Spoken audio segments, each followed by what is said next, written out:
来，今天来讲 Vegas 维加斯隧道交易法。为什么要讲这个交易法呢？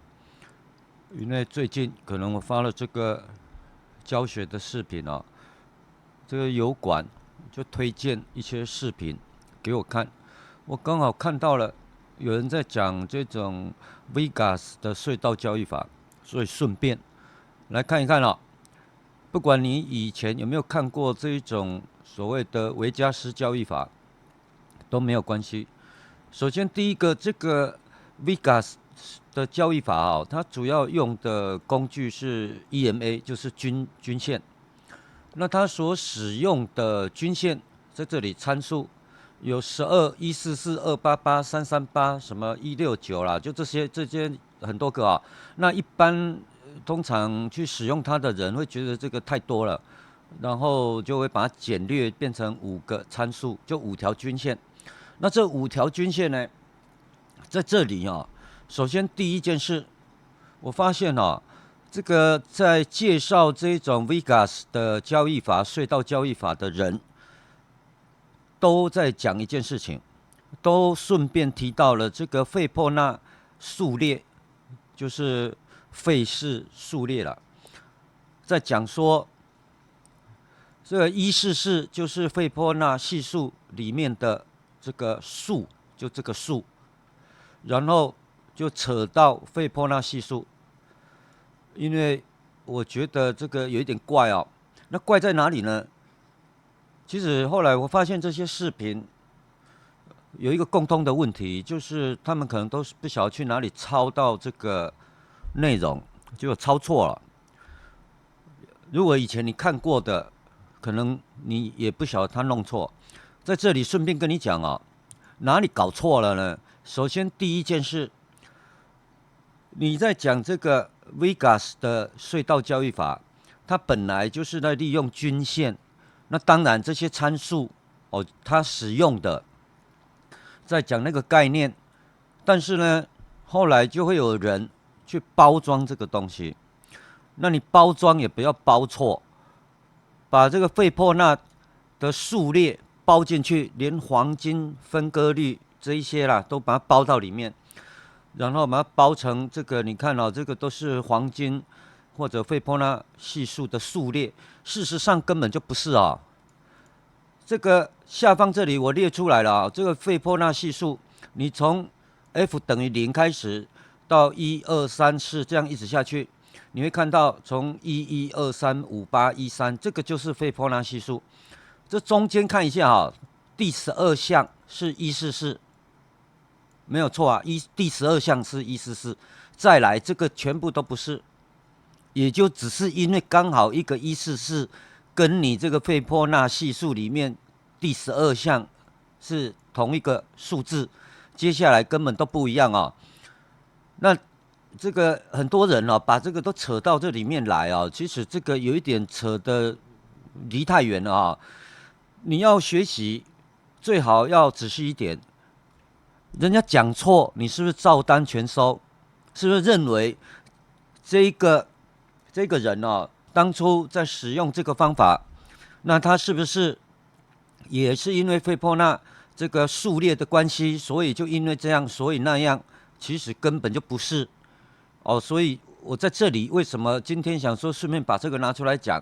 再来，这个费波那已经被这种股票交易搞到已经无所不能，里面有包含这个费波那的什么回调线，跟费波那挂上名的时间周期线，还有角度线，还有伞形线，还有费波那契的通道，还有它的扩展，这一些在以前哦，这个都有人专门去利用这个费波那，想办法要去解读 K 线图。那你既然要研究这些东西，那至少想要请问一下啊，你除了知道这个黄金切割率、什么黄金比例是1.618以外，有多少人真的理解这个费波那技术到底这个数列是干嘛？这个这个只有在这个数学啊，其实它没有那么复杂，它主要也就是在讲什么，在讲一个线段。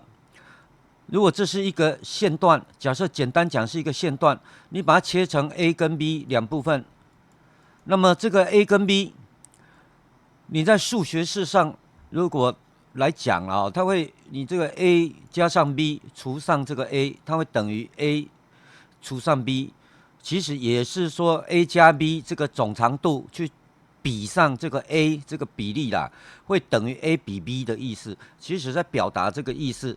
那你用数学的简单方式去表达，它有很多种表达，很多表达，包含简单一点的那话，我在这里讲是说哈，本来其实不太需要跟你解释什么费波那，但是已经发现这种什么都是费波那，包含这个股票啊，高点低点一画下去，黄金切割率一切，就开始在抓它的什么回撤回调，会反弹到多少哦，或者下跌多少会拉上去，都在抓这个。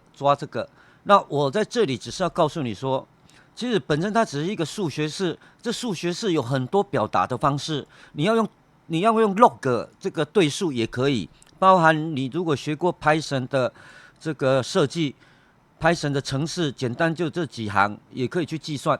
但是问题是在股票市场，到底这个东西你把它搞成好像无所不能，有这个必要吗？我要讲的是，这你在研究哦，不管书上怎么写，或者有什么人怎么讲，你至少要自己有一种概念，至少要有一点点概念哦，否则你被绕进去，绕到最后，其实你根本就不晓得在干嘛，你自己也不知道，讲的人他也不知道。首先，一个高点跟一个低点，这高点低点就是这个距离，一个线段，这一个线段。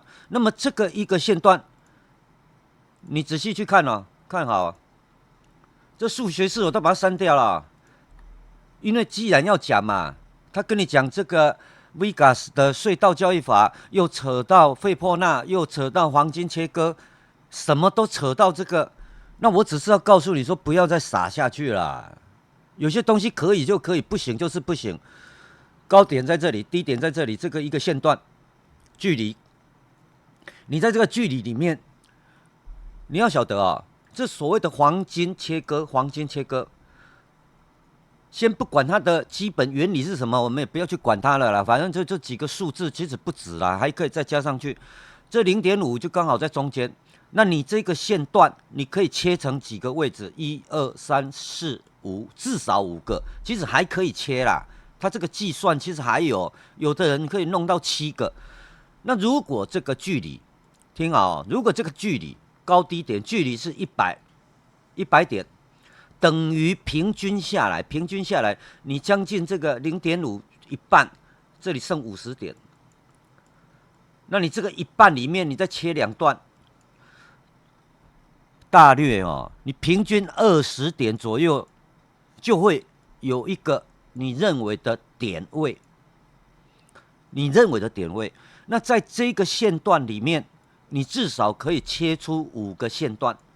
同理，你如果往上推，那当然你乘以1.5，意思是一样，你乘以1.382也一样。那你说这个行情反弹100点的行情反弹，它要么反弹49点，刚好也在你50点0.5这里；反弹62点，也在0.618；反弹80点，也在这里。那你这不都在里面吗？那你这搞到这个哦，搞到已经有一点怪哦，就是说搞到这个，我举一个案例给你听啊。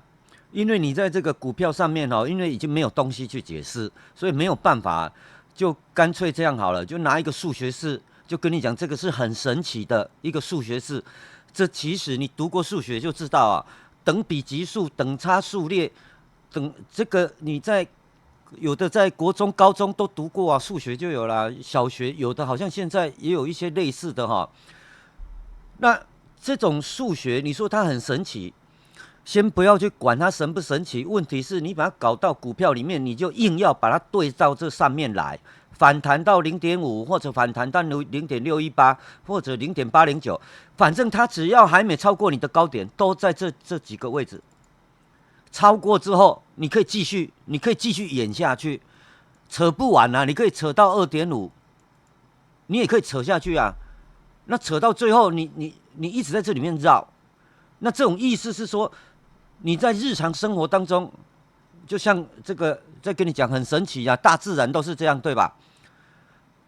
因为这个没有要嘛，既然要讲，就直接把它破解掉，不要未来你还在绕这个东西，绕到已经你在浪费你时间。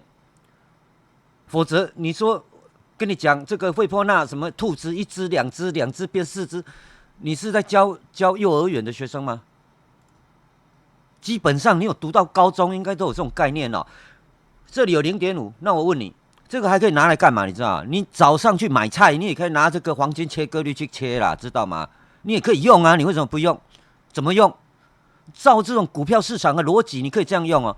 我如果要买，我今天要去买菜，请问你，我买这个葱，我到底要买几公斤，还是我要买这个菜几公斤？其实很好，你有很简单的方式，比如说家里有4个人，4个人你取黄金切割率0.5，你就4乘上0.5，你就买2公斤就好了，或者2斤。那你要出门呢，你也可以用这个看你的时辰啊，为什么不行？你如果中午出门，刚好出去，今天出去，突然在巷口被一只狗追，那你会觉得今天这个时辰出门好像不太好，那你就要回来想一下，中午时段刚好就0.5，24小时你去乘上黄金切割率，刚好在中午0.5，因为12小时，中午12点，所以下一次你应该怎么样？干脆乘以0.618，乘上去会变成多少？你会得到14.8左右。就是下午2点8分你再出门，搞不好你出去就觉得没事，没遇到狗，所以你会觉得这样这个0.618对你好像比较好。我只是告诉你哦，如果要这样硬扯，你会扯不完。好了，直接来讲重点了。它基本上是用5条均线，一般来讲不会用到7条，因为太多了，也不需要。那这个本身它就是一个均线的概念，那它怎么用？来，这下方有2个参数，500多、600多的，这个属于比较长期的均线，所以你在这个图上面看到，这是蓝色有2条，那这个中间这里白色的是144、169啊，他们也会给它名称啦，这个叫辅助线啦、大趋势或者这叫隧道区，反正这名称都随便取哦。再来，最短的可能是用12，又给它叫做过滤，因为怕错。通常加条件，就是一定有什么问题，然后呢，我干脆再给他多一个条件，讲好听一点是多一个确定，事实上就是你放越多，就是你越不确定啦。那我们就直接看这个是美元指数哦，这个原本作者拿这个来做，他不是拿来做股票所以我们也不要说故意拿股票，不要，我就拿这个美元指数总可以吧？因为美元指数跟你拿欧元意思是一样的。我们看这个属于这2条，蓝色的就是属于比较长期，这个就长期嘛，比较长期。那比较长期，然后比较中期的所以再来就是更短期，就这样。然后它原则是这样的，原则很简单长期的均线是这样，中期在它上面是这样。对吧？所以这个行情长期是往上看，所以你进场不要逆势做，你只要做多，你只要买就好，你不要空。这种基础论点是没有问题的，看起来这样都没有问题。那再来认识这个以后，再来看它怎么做呢？它原则是这样做了，当这个价格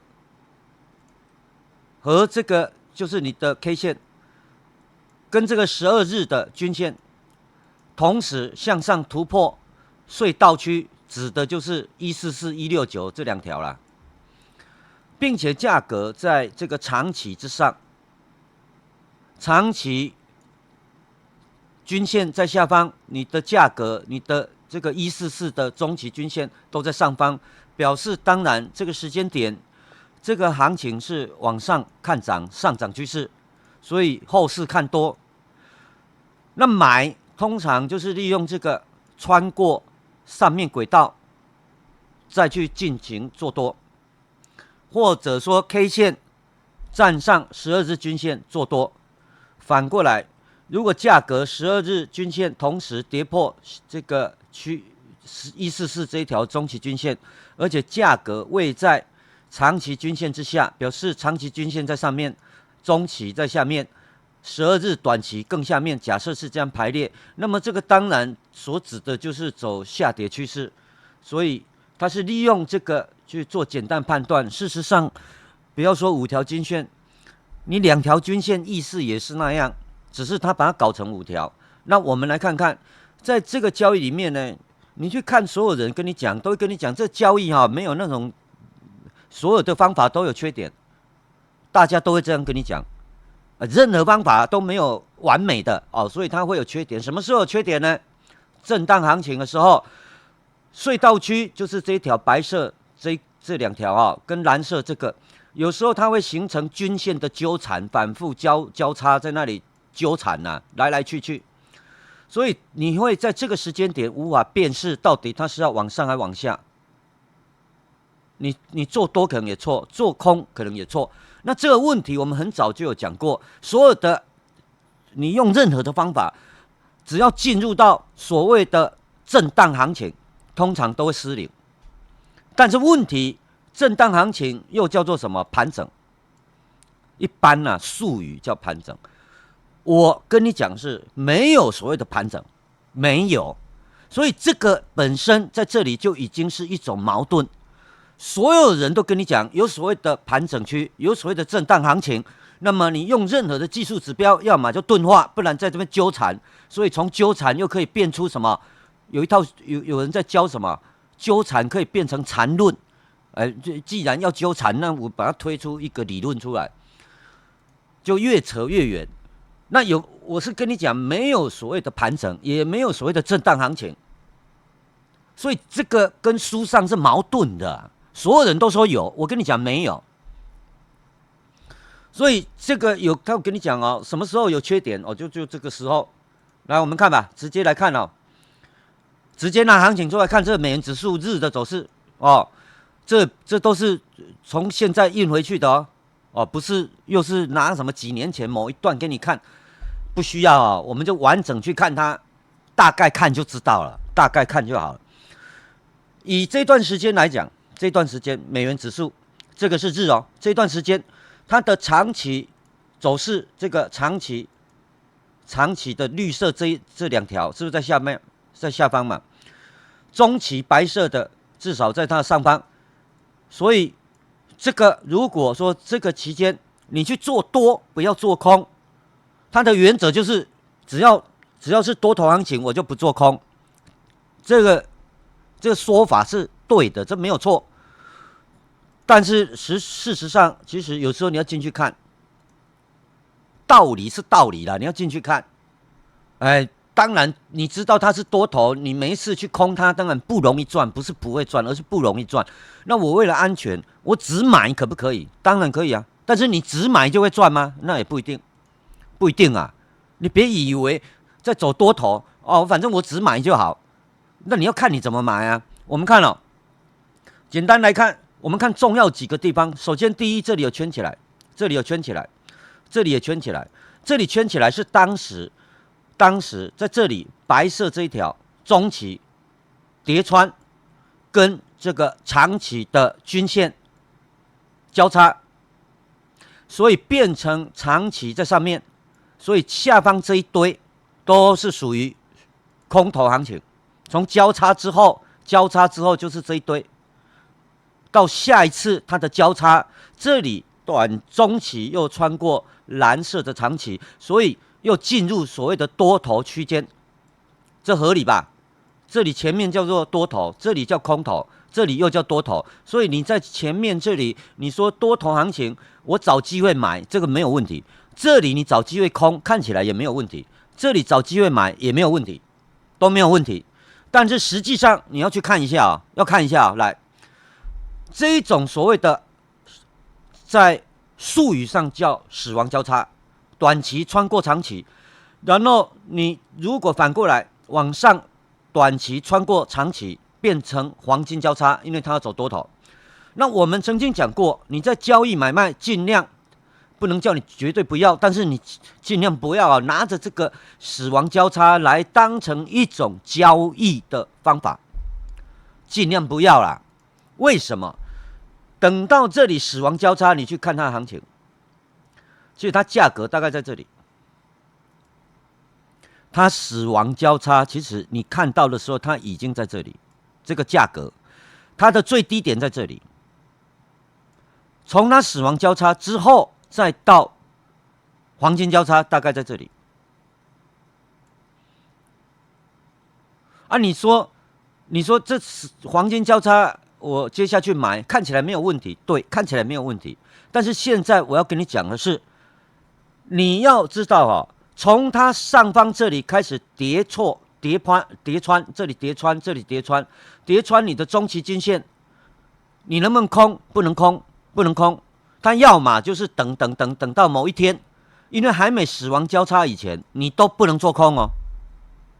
还没黄金交叉以前，你在这下方你是不能买的哦，因为你是违背你的逻辑哦。因为这里你认为是一个下跌趋势，你其实正常要顺势去交易，所以你这里你不能空，不能买，上方这里不能空。那我要讲的就是说，这看起来到了这个价格，其实你的多空才反过来，这个时间点才是你从看多变成看空。那么这个看多跟看空，它实际上从你的中期的这个均线到你发现，其实这一大段这是一大段你在这个交叉之前，你怎么这个都有你的买点哦，这不是没有买点哦，你去买这都不会赚了。那等到这里已经到低点了，后来这个是短期、中期有穿过长期没有错，但是在这里之前，你在这里你去空，其实也不好赚，不容易赚钱。为什么？因为简单的道理，你一看就知道吧。这个交叉这里的价格已经都来到这里了，其实你已经在接近它的历史低点，懂吗？这是美元指数的历史低点呢，也就是说这一张图的历史低点的价位。再看一个，那这两个均线，后来这行情上去回来，停在你的均线。我们看长期，这蓝色的这里有停嘛？这里是不是跌穿你的均线？这里也跌穿你的均线。那我想要请问，它这个跌穿你的均线，你的均线这两条有交叉吗？没有，不会，不可能那么快，它不会那么快交叉。这个一个本来在上面，一个下面，你要让它转弯交叉，那个要经过多久时间，你知道吗？等你发现这价格已经跌一大段，它在转弯，它要时间，图会崩盘，除非像当时那个崩盘直接下来，连续1个月，那就有可能直接打穿，否则不可能，因为它总是要时间转弯，它在转弯要时间。那我要问的是，后来这样跌下来，这一波高点在这里，低点在这里，回来回档最低在这里，请问你它有没有停在你的长期均线？其实2次都没有，这2次都没有，没有。这个均线就是作者用的啊，作者就用这个在交易什么外汇、黄金这一类，他不是拿来做这个股票期货，不是哦，他是做这个外汇市场的，所以我拿这个其实是合理的。我今天如果拿股票，就有人会反驳，这个拿来股票可能周期太长了，这500、600，对吧？一般看年限都已经够长了，这都超过，这是年限的2倍、3倍了。所以我要讲的是，它停下来的地方在哪里？因为这个美元指数，我们之前其实已经拿出来讲过，这一条白色的水平线是什么？是它月的扭转门，它刚好停在那里了。它停在那里，不是停在你的均线，都不是，其实都不是。它从哪里发动？是不是因为这个交叉之后才发动的？其实不是，你仔细看就知道不是。它是停在这个下方门打开才冲上去，还没打开以前，是不是停在这个门下方？是吧？这个地方对你来讲还是多头，没有错哦，没有错哦，都没有错。但是问题是，我现在拿这个美元指数给你看，是要告诉你，在重要的几个重点的位置，你去看这几个位置，先看再说。先不要跟我讲中途，你看哦，这个只要这个 K 线转下来，再收上12日均线，短期的12日最短有一条，你就买就没错哦，就这样买这样买。废话，那沿路这个在大涨，你用什么指标进去看，大概都不会有问题啦。为什么？因为它连你这个中期均线都没有回来嘞，这离多远啊？对吧？等到它回来跌破你的中期均线，这距离已经多远了？你要看一下啊，看一下你做得了吗？作者并没有跟你讲说哦，怎么止盈止损，他没有，他只在跟你讲这个方法哦，所以他比较保守，因为他讲了有没有错？他没有错啊。你依循的这个长期的还保持在长期的上方，那么你就不要去做空单，你做多单，这样比较保守。他没有骗你，他倒没有骗你，但是问题是这个波动其实很大。那再来，那我们要去证明几件事。第一，其实这个这有4条均线，其实简单讲啊，你也不要这么复杂啊，你把前面这个均线改成1条就好，后面也改成1条，不就更简单吗？其实就这样就好了把它改掉就好了啦，不用搞那么复杂。那刚刚讲这个它停下来的地方，这周现在是周，我们来看周。一个案例讲完，你就大概可以了解这个交易它有什么问题。首先，我们再来看那个日看完了，我们看比较近期的周的走势。刚刚有讲，这圈起来的地方是不是回来？周打开，它回来这个中期均线都有跌穿都有跌穿。但是这个是扭转门，所以它停在这里，它并没有停在你的均线。在日那个图，它是跌破到你的长期的500多的均线。在周，它是跌破你这里的均线，周的长期在这里，所以以周来看，是不是还是多头？没错啊，没错，现在这个都不会有问题。这个均线长期均线没什么问题。我讲的意思就是说，他在走多头，这个不用争议啦，这没什么好讲的。我要讲的是，周这一周门打开，开始往上拉。请问你，以他的交易的方法，这一条短的均线是12日，跌破短期的均线，那么再怎么样，你不要说你去空，至少你手上有买的，你要不要平仓？要嘛，对吧？至少你要平仓，对吧？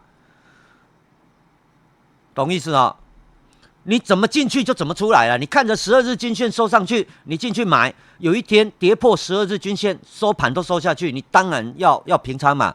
那这里我主要跟你讲什么？我们来看如果我没有均线，我不看你这些均线，我都不看我能不能做？这你要去研究这个，你要这样看否则你钻进去，人家跟你讲这样5条，你就一直绕着5条，一直绕，你也没犹豫过，到底他这样讲哪里有问题，你也不晓得，你就照单全收。看这里启动以后，七字诀拿出来，黑的在这里，再来黑的在这里，再来在这里，几次？看1、2、3、4、5，第5次在这里。他在哪里收盘收下来？你的七字诀在2周前人家2周前至少提早你1周前，在这上方这里，人家收盘收破以后，七字诀破了。七字诀发动的时候，你可以去用。你有买单，它开始发动，你就可以套七字诀。你直接套到周可以啊？为什么不行？因为为什么可以套到周？因为这个门是月，打开之后，你可以退到周去看。你如果有3手，你可以从周60分，你在那里换加减仓，但是你最后至少保留1手，要放到周结束再说。这里是不是收盘收下来？这根红的已经跑了啦。那你等到你这个这个你的隧道交易法跌破你12日均线，跌破你12日，请问要不要等收盘？你当然要等收盘啊，不然这个盘中打穿，你要不要出？你要定义好哦。不管怎么样，你要知道，从这个位置就好，112到这个收盘已经多少？你知道吗？106，已经差了6的意思，以它这个来讲，就已经6%，在外汇市场6%，会不会太多？你做多本来没有问题的，但是这个你就会遇到一个很大的麻烦。再来，下一个，看看下方，我们看哦，这里是不是回到你这个中期均线，在这里嘛，这一条，好了，那你是不是看到这个会认为，就会有一个问题哦，是不是有假突破问题？中期均线，你怎么那么确定它不会再掉下去？你不确定，因为那前面很多案例都这样，这个前面就有了，因为这里还没跌破你的长期均线，所以它有可能跌到这里再转头啊，所以通常会这样。通常呢，为了避免，所以不会来这里就买，不敢呐。你说来均线就买吗？也没那个胆呐。为什么？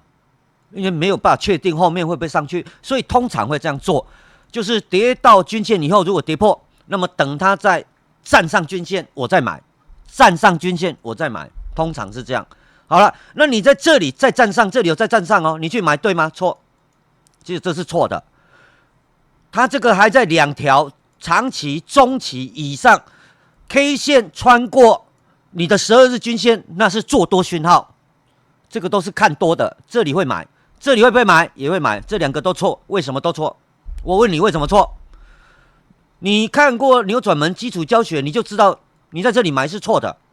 但是你在这个隧道交易法，你不知道它是错的，你不知道，你顶多也就是说，它收破这个过程下来，这个过程你没有空，你不能空哦，你不能说，那不然我来这里靠近这个短期均线我空不行，你没有空这件事，你只有顺着主要的趋势往上，你只能做多，所以你能做的位置就这里买，这里买，再来呢，这个圈买。或者这里再站上你的均线买，或者这一个圈买，再来站上均线买，这里破均线你要出来，你要减仓要出场，再站上去你再买，破你要出来，站上去再买。所以我们已经排除你做空，只做多，所以会有几次自己去算。那但是这里不能做，不能买，这里可以买，但是你不敢买。为什么这里可以买？下面的框框再告诉你，下方这个是 MACD 在这个时间点，它的周做出了底部的扭转门。人家这个红色的收盘上去，下一周已经可以买了，已经知道这是周开门，所以要不要再等到你的均线上去再买？其实也不需要。同理，前面这里有吗？这里都没有，这里有。开始发动，再来，你的均线下次跌破在这里，7字诀跌破在哪里？差不多在这个地方，这里2根黑 K 也是这一根收破，你下一根红的反弹，你就可以出了，这一段就跑了。但是下一个你要等哦，这个你要等哦，就是说你如果要照这个去做，再来，它下一次又回来，这里又回来一次哦，回来一次还在什么？又是来到这个什么？看清楚哦。你看起来好像又来到你的这里轨道啦，就是说你这个区间轨道中期这2条的中间，好像回到这里嘛？事实上是吗？其实答案不是，人家拉回来是停在哪里？停在这个虚线这个地方，这个门这个地方，门的地方，不是因为你的这个均线，其实不是，你不要搞错了，不要搞错了，再来。再看一下，那如果这样，我可不可以把它改成2条均线？干脆就2条就好了，可以。你如果真要用这个东西，真要用，那么我直接给你答案，均线把它改掉，均线改掉，我不跟你讲太深入，到底为什么这个要怎么改，为什么什么道理，我不跟你讲，直接给你答案。2条均线不用到4条，也不用5条，你用那太多条了，用一堆，改过来。你这个中期均线可以改成208，长期均线改成832，就这样啊。这个怎么来的？832是208，这里乘上4。那208怎么来？208是52乘上4，52怎么来？52是你的26乘上2，就这样。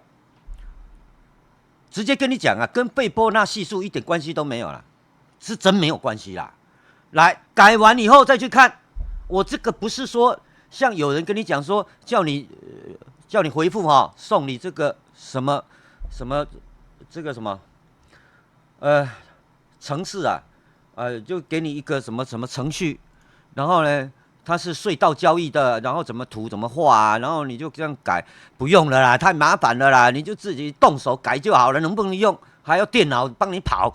哎呦，不要搞那些哦！同样的东西，同一个案例，你就直接放进去，可不可以？你直接看就知道了。来看，好了，均线变成这2条，你再看一次，比对刚刚讲的哦。来看，这里回来停在哪里？是不是一样？在这个月的门，是不是在这里？一样哦，月的门在这里，上面是周，这个是周的门哦。月的门停在这里，刚好你这条白色的线208，刚好怎么样？在这里，在这里啊，刚好啊。它有没有打穿？有没有假突破？没有啊，哪来假突破？再来，下一次再回来，停在哪里？还是在这里啊。这个水平的门跟这里，它有跟你收盘收下去吗？都没有啊。啊，它有没有像刚刚那一张图？再看这一张，这周哦，看一下啊、这个周有没有像这个周这样？这原本啊，它原本的参数啊，它是不是跟你叠穿？你这个周。这个中期均线在这里了，是不是在这里？其实它是有叠穿的哦，2条都叠穿哦，叠到下面来哎。它用的参数是这个嘞，144169，后面是576、676，后面这个我们先不管了，因为它离太远哦，就先不管，就看前面。这里是144169，我跟你讲改多少？208。来啊，你跟我讲。在图上看起来哪一个对？是不是给你208才是对的？它刚好在这里，刚好在这里。请问你208是什么斐波那？怎么跟斐波那什么关系？但是事实摆在眼前，你怎么不讲？你怎么不讲？那这里呢？它站上之后拉回来有破吗？也没破啊，都没破啊，都没破啊。啊，你需要搞3条吗？不用啊，你就2条就好了，你就2条就好了，搞那么多。然后搞了4条，你破了你也搞不清楚到底是要下去还是上去，啊，你还要再等，等不完啊！你就七字诀拿来用，发动以后，这里周这里收盘收下来，下一周开盘就跑了，你不用等到啊什么你的12日均线、10日均线什么收破了，然后我再跑，太慢了，你那个太慢了啊！我只是跟你讲，这个就是均线啊，那它均线你要搞到7条吗？2条你看不懂，你搞5条也没用。再来，我们再来看哦，我再拿一个股票案例出来，这个是股票哦，用它的，你去看哦。如果股票呢，它会有什么问题？来看这里，它会有什么问题跑出来？首先，第一，下面这个呢就是属于长期均线，这个是中期，你这样看，你知道这不会有问题。那在这个中期，因为这个都是往上的行情嘛。所以你说我在这里找买点，这个不会有问题的，这不会有争议，这肯定不会有争议。就算它跌穿，反正你也没有要空，你不能空，你等它再站回去，顶多站上去又掉下来，再站上去就这样，你就再买。顶多你买了，它没有马上拉出去，就是再来一次上去，又没有飙出去，再来一次，就这样而已啊。顶多就在那来来回回啦。它有没有纠缠？事实上这2条从这里开始。到这里没有纠缠了，他都没有纠缠呢，他没有纠缠吧？没错啊、哦。好，那我为什么拿这个给你看？看好这2条什么时候交叉？只有在这里，注意看哦，因为理论上它的长期有2条，中期2条，所以它是有4条均线。那么我们从这里它开始交叉，这短期的、中期的跟长期开始从这里交叉，再交叉哦，陆陆续续交叉到完全4条。真的交叉，其实就在这个区间，看一下价格在这里啦。它最高177，来到这里剩下50几，这里最低54，这往上看你都不会有疑惑。等你开始往下看的时候，你要知道，第一，他们两个交叉的时候，这个价格已经来到50几块。这是什么意思？这什么意思？这意思在告诉你说，如果在这个地方是开始交叉的时候，在这个地方之前，你可不可以空它？不可以，因为至少他们两个还没死亡交叉，你怎么那么确定他们两个均线不是来靠近的呢？你怎么那么确定？前面这里也是啊，前面这里它有交叉吗？没有啊，价格都有跌破。像这个有跌破长期均线哦，但是两条均线有交叉吗？没有交叉啊，没有交叉的意思是什么？只要还没交叉，表示虽然靠近，但是你还是要遵守什么？你不能去空，因为你还是只能做多，顶多你只能说，反正呢价格跌在这下方，我不买，顶多你就不买而已。啊，未来呢？看好哦，这里是不是等于你的死亡交叉？这里。价格在这里大概50几块，我们看它后半段怎么走，要就把它看一看。从这个死亡交叉价格在这里，将近是最低点了。等到下一次，你看哦，这个都是长期在上面，短期在下，中期在下面，你能在这里买吗？不行。以趋势来讲，你不可以在那下面买，不然什么时候才可以买？逻辑告诉你。你要等这个中期跟长期交叉才能买，好吧？那你就等。那请问要等到什么时候？现在交叉了没？其实还没，顶多啊，就今天算第一次，其中2条有交叉到，真正的交叉还没。但是你有没有发现，价格到今天都已经多少了？就算这里站上去，你能不能买？你怎么那么肯定它不会再掉下来？请问你没办法肯定的，你不能肯定。为什么？因为这个时间站上去，你这长期均线跟中期，其实中期还压在下面。你第一原则，你不能做多，就算它站上去，都可能是假突破，还会再回来。你从这里100以下开始看，它没有假突破，没有，但是它还是没交叉啊，还是没交叉。你在这下方倒是可以去做空，因为它属于空头那一边，你可以做空。但是这里你到现在你要做多，怎么做？你既然用4条，表示这上下2个带，这2条就一个带了，区间的轨道，这2条也是。那你既然要用4条，就表示这4条你要全部交叉才算哦，否则你就用2条就好了。为什么用4条？这逻辑你要知道啊，所以呢，这个要等多久？我跟你讲，久了哦，这个久，你从前面看就知道，它从上面交叉往下，价格都已经要跌到哪里去？那同理，如果交叉往上呢，大概都超过150以上了啦。从100到150，然后你看到它交叉往上了，好，终于可以买了，对吧？那什么时候买？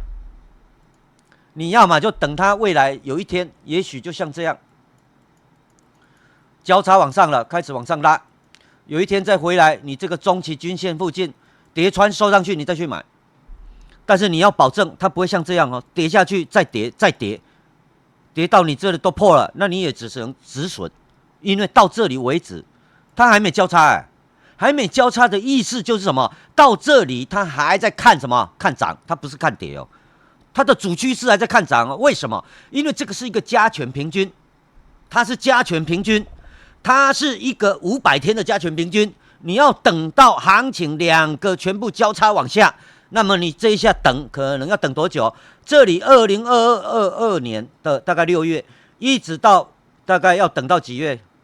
可能9月份，至少3个月以后，你可能才会发现。所以你就慢慢等。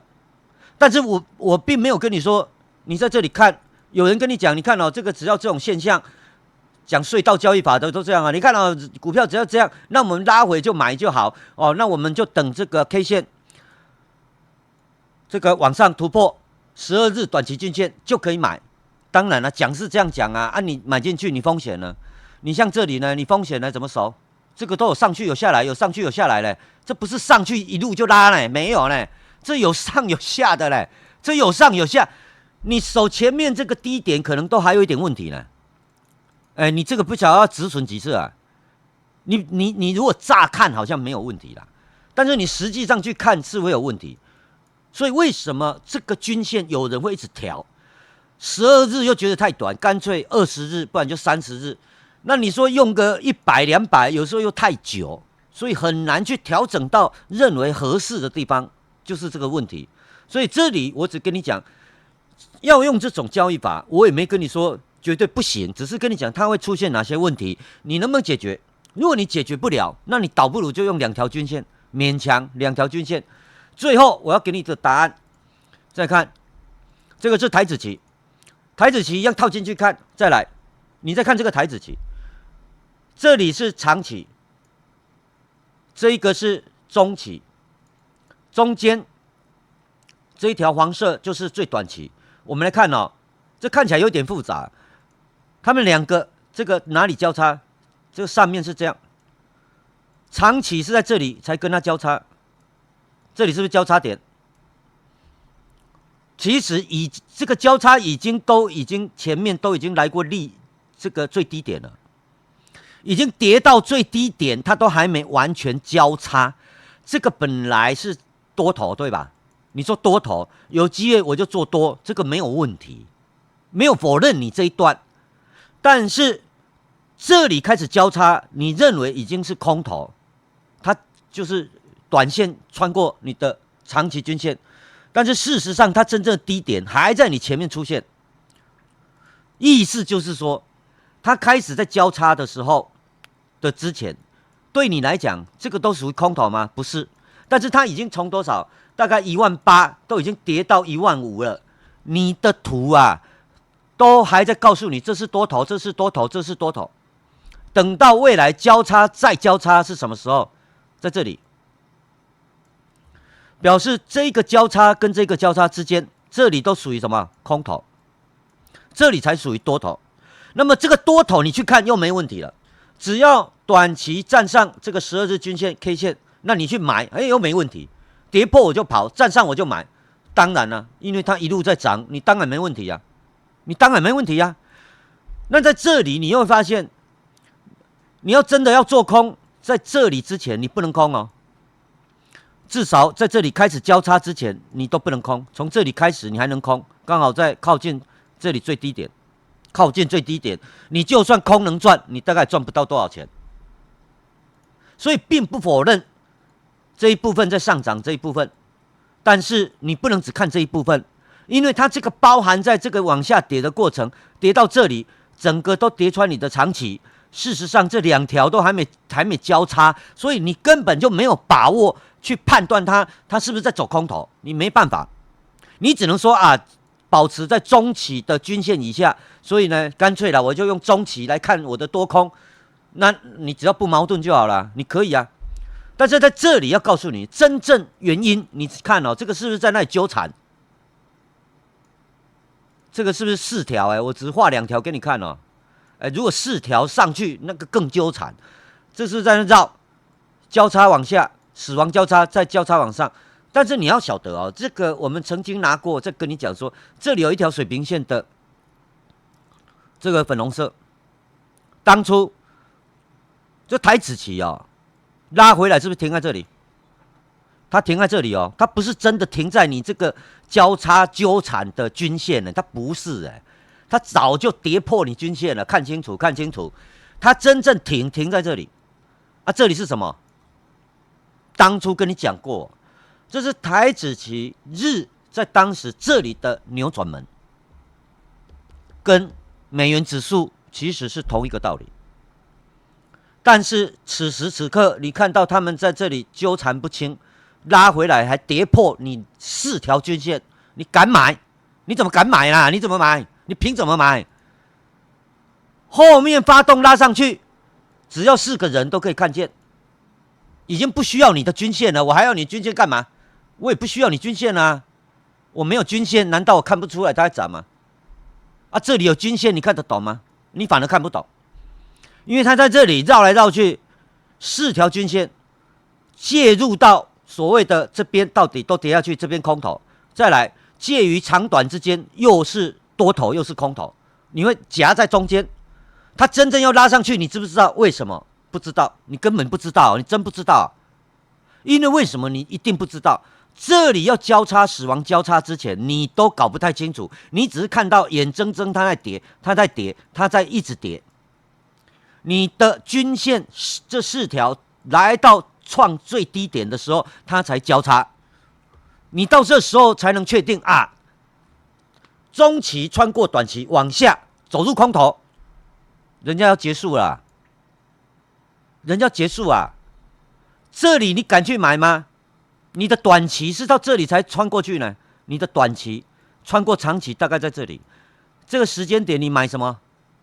你怎么敢买嘛？因为长期还压在上面，你在长期均线都还没上去啊，你怎么那么确定它上去会往上，而不是上去又往下？所以这个就是在交易这个会矛盾的地方。好了，那么今天我已经跟你解释完了，原则上就告诉你说，如果你真的要用，把你的均线改过来了，改成208跟832，也是2条均线，这样就好了。那至于它原因是什么，以前我大概有解释过，为什么26，为什么要乘以2，当然那个都跟我们这个基础的教学有关，所以在这里我就不特别再去解释哦。所以为什么要乘以4？它这个原来的也是4，它为什么不乘以更多？我问你，为什么不要？有人怀疑这个作者没有讲清楚。保留废话啊！他为什么要跟你讲那么多？这个169是不是这里去乘的？哎，这个这里下面576上面不管啊，576跟这个144这个地方，这个当然就是4倍。这个676也是这里的4倍。那为什么它是4倍？它为什么不是乘3倍？那它乘的是你的斐波那系数吗？当然不是啊。所以他有没有东西没跟你讲？当然有啊，他为什么跟你讲？他没义务跟你讲啊。所以你后来都去猜他是什么斐波那什么那，没有用的，都没有用哦，不是那些原因哦。所以只是在这里顺便纠正你，只要谈到这个什么 Vegas 的这个隧道交易法，只要跟你扯到斐波那系数，根本就是瞎扯淡。因为原来最早有个人把这个给丢进去，写完以后，后面人开始抄。作业抄都没有动脑去看呢，还有人讲说哦，这个都是斐波那系数哦，这个144啦288，你是傻的，不是你傻也要有一个限度。144你说是斐波那系数也就算，连288都是，你是没有那个斐波那什么意思？你根本就不知道这288跟144怎么可能它排在它后面，144的前面你再怎么样也，这个你要有一点概念哦。你就粗略去看，你也要晓得。你就算不知道前面是89，你就算不晓得，你用猜个100也合理吧？100加上这个，然后244会跑到快300吗？会288吗？人家下一个是233呢，表示你对这个斐波那根本就一点概念都没有。你还有办法再教人家这个哦？你看到这个参数，这个都是，那就是因为抄来的。前面那个人写错了，他这边包装。结果后面的加油添醋，干脆后面整排全部都是斐波那系数，你也够厉害的了，你有够厉害。这个用的数值带 n 等于15已经600，16就900，17已经1500了嘞，17到1500了。你这个到底在哪里装出来？这只有144，它是刚好在这里面，其他全部都不是。连那种你看你都不晓得人家讲错，讲的人自己也不知道错啊，所以呢，你就知道啊，到底谁的错是自己的错。讲错的人是讲错啊，但是你自己不晓得，一看你不晓得他讲错啊，你还真的以为我送你一个指标，你还在高兴？你高兴什么啦？你绕1年还在研究，那你就是浪费你自己的时间了。好了，今天就这样，好 ，OK， 拜拜。